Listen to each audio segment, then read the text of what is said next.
My aunt keeps walking in on me despite knowing that I work from home, and she doesn't listen to my mom's warnings, and now she thinks I'm being disrespectful since I started locking my door whenever she comes over. I, 36F, took in my mother during the pandemic after some medical issues. I never made her move out after, it works for us, she has her own bedroom and bathroom, we share other spaces, and I work from home most of the time so I can look after her. My stepdad died about a decade ago and she was lonely. It made sense for us. As mentioned, I work from home most of the time and a lot of times I'm in some kind of Teams meeting or call, yes, even those that could be emails, but that's not important.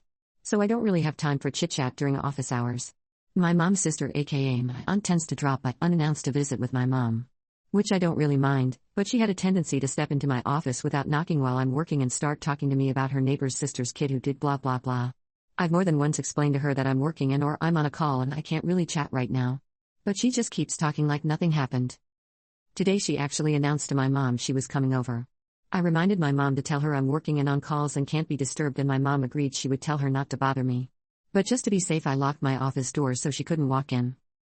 Despite my mom telling her, she came upstairs and tried to open the door. When it didn't open she started knocking and calling out, "Hello, it's me, open up." I didn't respond at first as I was on a call with a client, but she kept banging on the door so loudly I ended up having to put the client on hold.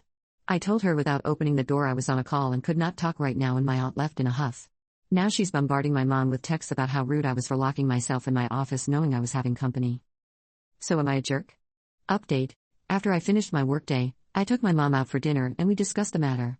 She hadn't responded to any of her sisters, my aunts, texts because she is fully on my side. I know people are asking why my mom didn't stop her. My mom isn't very mobile anymore and my aunt simply got up from her seat and took off upstairs despite my mom's warning. We discussed it over dinner and we agreed that my aunt simply is no longer welcome during office hours, since it's the only way to stop this behavior. Either she can pick up my mom to go to a coffee shop and talk, come after office hours, or come over on the one day I work in office. My aunt seems pretty pissy about it, calling their brother, my uncle, to complain also, but he texted me earlier saying he told her how wrong she was and apparently her husband had also told her she was wrong, so now she's currently stomping her feet at home because everybody is saying she's wrong. Delightful woman she is. Remind me to one day post the story about her Disneyland trip. Update to the update, this is the Cliff Notes version of the Disneyland story. She has twin boys, and for their birthday she booked a trip to take them and one of their friends out to Disneyland. The friend ended up canceling last minute and told me if I paid the friend's share I could go. Reasonable enough, I figured why not.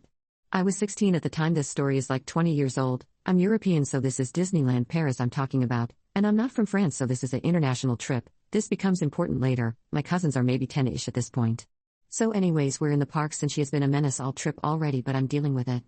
It's the last day, about 5 hours before we have to take our train back home, international traveling train with customs etc. like a plane would be, only less boarding time. One of my cousins wants to go on the rock and roll roller coaster, the other one doesn't. The line is like 5 minutes or less so my aunt tells me to go with him and she'll wait at the exit with our bags.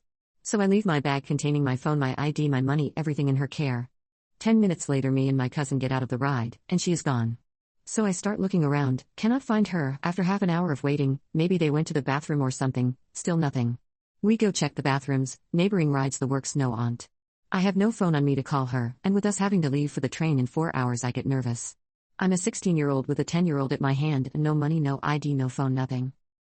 So I decide to go to the lost kids department and explain my situation.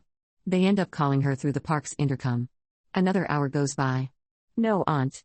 I remember my dad's phone number back home so I use Disney's landline to call him. He tries calling her cell phone, my cell phone, no response whatsoever. At this point I have like an hour or less before the train leaves and I'm in hystericals because I can't board this train without money or ID, let alone with another minor. My cousin at this point, seeing my panic, is crying his eyes out, so I'm also dealing with a scared child. I'm barely an adult myself. My dad eventually tells me it makes no sense for him to drive out to Paris right now. To go back to our hotel he'll pay for another night and he'll come pick us up in the morning. So I take my cousin back to the hotel, explain the situation, and the receptionist hears me say my name and says, "Oh sweetheart, I have a note for you. It's a note from my aunt. Gone to dinner, see you on the train." At this point I have half an hour to run to the station, hoping we'll still get through customs where she's supposed to be waiting. I make it with 15 minutes to spare. I'm out of breath, and fuming.